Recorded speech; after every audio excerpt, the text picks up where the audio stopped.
بسم اللہ الرحمن الرحیم۔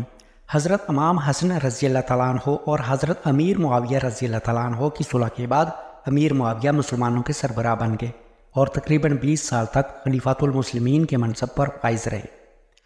آپ کا دور خلافت 40 ہجری سے لے کر 60 ہجری تک رہا۔ اس پورے دور میں امن و امان کی حالت تسلی بخش رہی اور فتوحات اسلامیہ کا دائرہ وسیع تر ہوتا چلا گیا۔ کہا جا سکتا ہے کہ خلافت راشدہ کے بعد اسلامی تاریخ کا یہ سنہرا دور تھا۔ حضرت امیر معاویہ نے اپنے بعد حضرت امام حسن رضی اللہ تعالیٰ عنہ کو ولی عہد متعین کیا تھا۔ کہا جاتا ہے کہ حضرت امیر معاویہ اور حضرت امام حسن رضی اللہ تعالیٰ عنہ کے درمیان جن شرطوں پر صلح ہوئی تھی، ان میں ایک شرط یہ بھی تھی کہ حضرت امیر معاویہ کے بعد حضرت امام حسن رضی اللہ تعالیٰ عنہ خلیفۃ المسلمین ہوں گے، لیکن اس دور میں حضرت امام حسن رضی اللہ تعالیٰ عنہ کی شہادت کا واقعہ پیش آ گیا۔ حضرت امیر معاویہ نے منصب خلافت سنبھالا تو یہیں سے معاملہ خلافت سے ملوکیت میں تبدیل ہو گیا اور اسلامی تاریخ میں ملوکیت کا سلسلہ شروع ہو گیا۔ ان کے عہد میں نبوی منہاج پر خلافت نہیں تھی، لیکن امت مسلمہ طویل خانہ جنگیوں کے بعد ایک پرچم تلے جمع ہو چکی تھی۔ تقریباً 5 سال کا عرصہ خانہ جنگی کی نظر ہو چکا تھا۔ عہد نبوی کو گزرے 50 سال کا عرصہ بیت چکا تھا۔ اتنی مدت کے بعد وہ جوش و جذبہ ایمانی بھی اس درجہ کا نہیں رہا جو خلافت راشدہ کے ابتدائی 25 سالوں تک تھا۔ خانہ جنگیوں کی وجہ سے لوگوں کے ذہن بدل چکے تھے، مملکت کی وسعت کے ساتھ ہی عزمی عناصر مزاج میں داخل ہو چکے تھے۔ چنانچہ عظیم صحابی رسول حضرت مغیرہ رضی اللہ تعالیٰ عنہ بن ابی شیبہ نے حضرت امیر معاویہ کو یہ مشورہ دیا کہ وہ اپنا جانشین نامزد کر دیں اور اس کی ولی عہدی کی بیعت بھی لے لیں تاکہ آپ کے بعد مسلمان دوبارہ خلیفہ کے انتخاب میں خانہ جنگی کا شکار نہ ہوں، اور اس کے لیے انہوں نے یزید کا نام بھی پیش کر دیا، کیونکہ اہل شام اور بنو امیہ کا مزاج اور ان کی طبیعت کسی غیر کو قبول کرنے کو تیار نہ تھی، بلکہ ایسی صورت میں خانہ جنگی کے قوی امکانات پیدا ہو جاتے۔ حضرت معاویہ کو کسی دوسرے کے بجائے اپنے بیٹے کو ولی عہد بنانے پر آمادہ کیا۔ وہ صرف اس مصلحت کی رائے تھی کہ اس وقت بنو امیہ کے اہل حل و عقد کے نزدیک یزید پر اتفاق کرنے سے مخالفین کا اتفاق و اجماع حاصل ہو جائے گا۔ اس وقت بنو امیہ اپنے اصحاب اقدار کے علاوہ کسی اور کو قبول کرنے پر راضی نہ تھے۔ انہیں ہی تسلط و اقتدار حاصل تھا، اسی وجہ سے معاویہ نے دوسروں پر مزید کو ترجیح دی، جس کے متعلق یہ گمان تھا کہ وہ ولایت و خلافت کے لیے زیادہ موزوں اور بہتر ہے، اور انہوں نے افضل و بہتر سے ہٹ کر مفلوج و غیر مناسب کو ولی عہد بنا دیا۔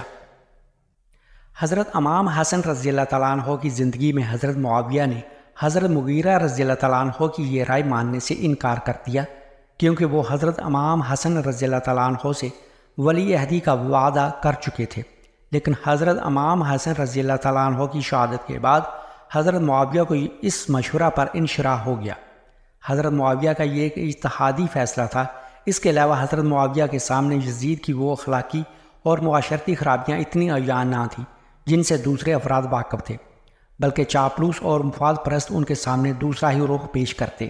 بہرحال 49 ہجری میں انہوں نے یزید کی عمومی بیعت کی دعوت دی، لیکن اس دعوت کو عام طور پر مسلمانوں نے ناپسند کر دیا اور سخت اختلاف کا اظہار کیا، کیونکہ یہ اسلامی مزاج کے عین مخالف فیصلہ تھا۔ لوگوں کو یزید کے مشاغل اور اس کی سیر و تفریح کا خوب علم تھا۔ حالات کی مخالفت کو خود یزید نے بھی سنجیدگی سے لیا اور اس وقت بیعت کا یہ معاملہ رک گیا۔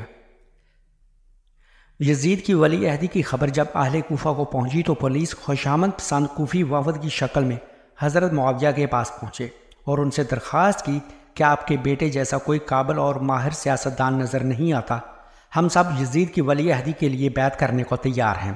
اور پھر شام و عراق میں یزید کی بیعت کا خوب پروپیگنڈا کیا گیا اور یہ شہرت کرتی گئی کہ شام و عراق و بصرہ سب یزید کی بیعت پر متفق ہیں۔ 56 ہجری کا آغاز ہوا تو حضرت معاویہ نے یزید کے لیے بیعت لینے کا سلسلہ شروع کر دیا اور تمام علاقوں میں اس کی اطلاع بھیج دی، اور پھر مسلمانوں کی اکثریت نے یہ بیعت قبول کر لی، جن میں متعدد صحابہ کرام بھی شامل تھے۔ دوسری جانب ایک جماعت ایسی بھی تھی جس نے محسوس کیا کہ یہ عمل اسلام کے مزاج کے بالکل خلاف ہے، اگر ابھی اس کو نہ روکا گیا تو آگے چل کر مسلمانوں میں ولی عہدی کی یہ رسم چل پڑے گی اور اس کے ذریعہ کیسر و کسرہ کے روایات زندہ ہو جائیں گی۔ اس کے علاوہ یزید کی اخلاقی برائیاں اور اس کا فسق و فجور بھی کھل کر سامنے آ چکا تھا، اور اس کی جو برائیاں علانیہ نہیں تھیں وہ امیر معاویہ کے انتقال اور اس کے حاکم بننے کے بعد وہ برائیاں بھی سامنے آ گئی، اس لیے اسی وقت اس کی مخالفت ضروری تھی۔ مخالفت کرنے والوں میں نمایاں نام عبداللہ ابن زبیر، عبداللہ ابن عمر، عبداللہ ابن عباس، عبد الرحمن ابن ابی بکر اور سبط رسول حضرت امام حسین رضی اللہ تعالیٰ عنہ کا نام تھا، جن کی عظمت و مرتبہ مسلم و قابل تقلید تھا۔ حکومت یزید کے کارندوں نے حضرت امام حسین رضی اللہ تعالیٰ عنہ کے انکار بیعت کو وہ اہمیت دی جو باقی اصحاب کو نہیں دی گئی۔ وہ جانتے تھے کہ حضرت امام حسین رضی اللہ تعالیٰ عنہ کی لوگوں کے دلوں میں بڑی اہمیت و عظمت ہے۔ آپ نواسۂ رسول اور جلیل القدر ہستی حضرت علی رضی اللہ تعالیٰ عنہ کی اولاد ہیں، اس لیے حکومت کے ارکان کی پوری توجہ اس بات پر تھی کہ آپ بیعت کر لیں، لیکن ان کے اصرار اور کوششوں کے باوجود حضرت امام حسین رضی اللہ تعالیٰ عنہ نے جھکنا یا نرم پڑنا قبول نہ کیا اور اپنے موقع پر پوری بصیرت اور عزم و ارادہ کے ساتھ قائم رہے۔ البتہ جب حکومت کا دباؤ بڑھنے لگا تو آپ مدینہ چھوڑ کر مکہ مکرمہ میں پناہ گزین ہو گئے۔ اہل عراق اور اہل شام کے درمیان حضرت علی رضی اللہ تعالیٰ عنہ کے دور سے اختلافات قائم تھے۔ اہل عراق حضرت علی رضی اللہ تعالیٰ عنہ کے ہم نوا تھے اور کوفہ ان کا دارالخلافہ تھا۔ اہل شام حضرت معاویہ کے حامی تھے اور دمشق ان کا پایا تخت تھا۔ اگرچہ حضرت امام حسن رضی اللہ تعالیٰ عنہ نے آپس میں اختلافات کو ختم کر کے صلح اختیار کر لی تھی، لیکن اہل عراق اور اہل شام اپنے دلوں میں نفرت کی چنگاری دبائے ہوئے تھے جو گاہے بگاہے اپنا اثر ظاہر کرتی۔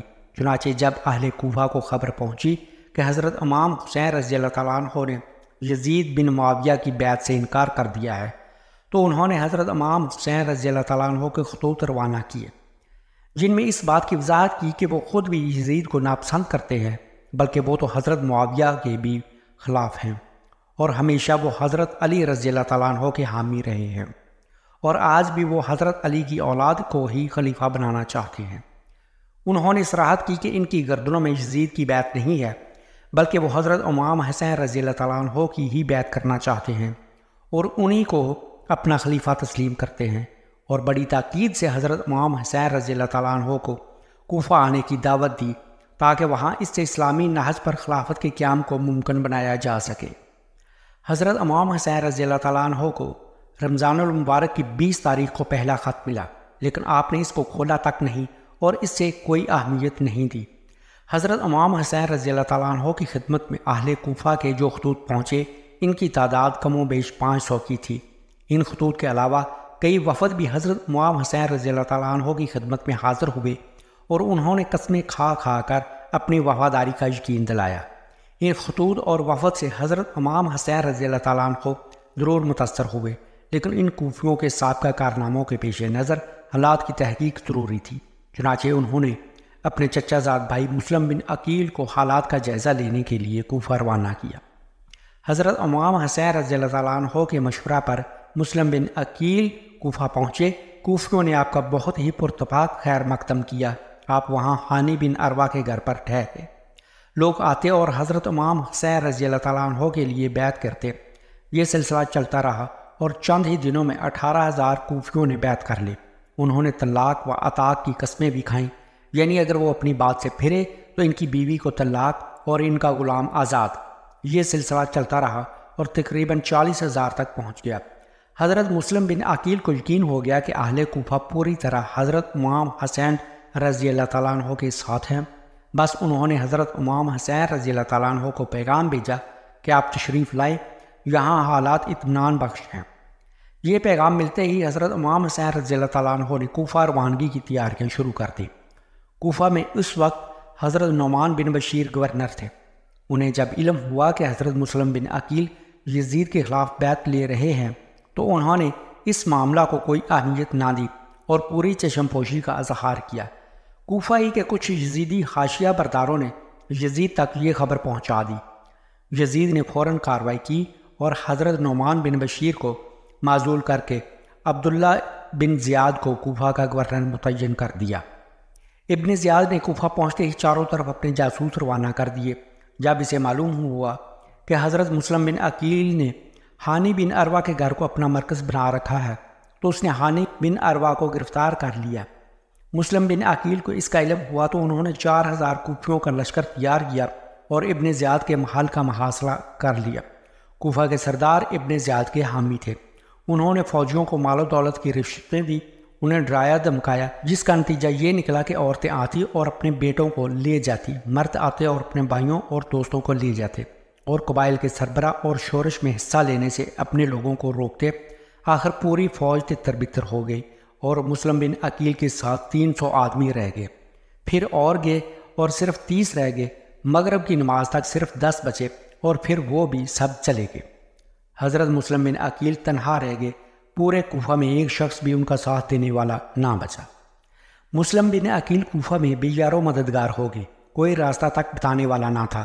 وہ کوفہ کی گلیوں میں بے یار و مددگار پھر رہے تھے کہ ایک گھر کے باہر ایک عورت کھڑی نظر آئی۔ مسلم بن عقیل نے اس سے پناہ مانگی۔ عورت حالات سے آگاہ نہ تھی۔ مسلم بن عقیل کی پریشانی دیکھ کر اسے رحم آ گیا، اپنے گھر میں پناہ دی، کھانے کو روٹی دی۔ اسی دوران اس کا لڑکا گھر پہنچا۔ اسے حالات کا بخوبی علم تھا۔ جب معلوم ہوا کہ یہی مسلم بن عقیل ہیں تو اس نے مخبری کر دی اور یکا یک ابن زیاد کی فوج کے 70 سپاہیوں نے پورے گھر کا محاصرہ کر لیا۔ مسلم بن عقیل کو اس کا علم ہوا تو تلوار سونپ کر ان کے مقابلہ کو نکلے۔ 70 آدمیوں کا تنہا مقابلہ آسان نہ تھا۔ زخموں سے چور ہو کر واپس گھر میں داخل ہوئے۔ فوجیوں نے گھر کی چھت پر چڑھ کر پتھر برسانے شروع کیے اور پھر گھر میں آگ لگا دی۔ ان کا دم گھٹنے لگا۔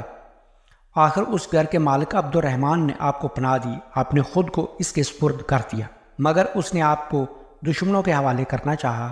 آپ پھر بھی مقابلہ کی کوشش کرتے رہے۔ محمد ابن اشس نے پکار کر کہا کہ میں تمہیں امن دیتا ہوں، اپنی جان ہلاک نہ کرو، نہ تمہیں قتل کریں گے اور نہ تمہیں کوئی تکلیف پہنچائیں گے۔ چنانچہ مسلم بن عقیل کو گرفتار کر لیا گیا، تلوار چھین لی گئی اور ایک خچر پر بٹھا کر ابن زیاد کے سامنے پیش کیا۔ اس وقت مسلم بن عقیل کی آنکھوں سے آنسو جاری تھے اور انہیں یقین تھا کہ اب وہ شہید کر دیے جائیں گے۔ انہوں نے ابن اشس سے کہا، میں اپنی جان کے لیے نہیں روتا ہوں، بلکہ میں حسین اور آل حسین کے لیے رو رہا ہوں، جو عنقریب میری تحریر پر یہاں کوفہ آنے والے ہیں، اور میں جانتا ہوں کہ ان کے ساتھ یہاں کیسا برتاؤ کیا جائے گا۔ تم نے مجھے امان دی تھی اور میں جانتا ہوں کہ تمہارے اس امان کو قائم رکھنا تمہارے بس میں بھی نہیں ہے، اور یہ لوگ مجھے ضرور قتل کر دیں گے۔ تو اب کم از کم میری ایک بات مان لو، کسی کو حسین کے پاس بھیج کر میری حالت کی اطلاع دے دو اور کہہ دو کہ واپس لوٹ جائیں۔ اہل کوفہ کے خطوط سے دھوکہ نہ کھائے، یہ وہی لوگ ہیں جن سے تمہارے والد بھی پریشان تھے۔ مسلم بن عقیل کو ابن زیاد کے محل میں پیش کیا گیا۔ ابن زیاد نے انہیں قتل کرنے کا حکم دیا۔ انہیں محل کی چوٹی پر چڑھایا گیا۔ وہ تکبیر و تحلیل اور تسبیح و استغفار پڑھتے رہے۔ اتنے میں ایک شخص جس کا نام بکیر بن عمران تھا، اس نے ان کی گردن مار دی اور ان کا سر کسر سے نیچے پھینک دیا اور پھر جسم بھی نیچے گرا دیا۔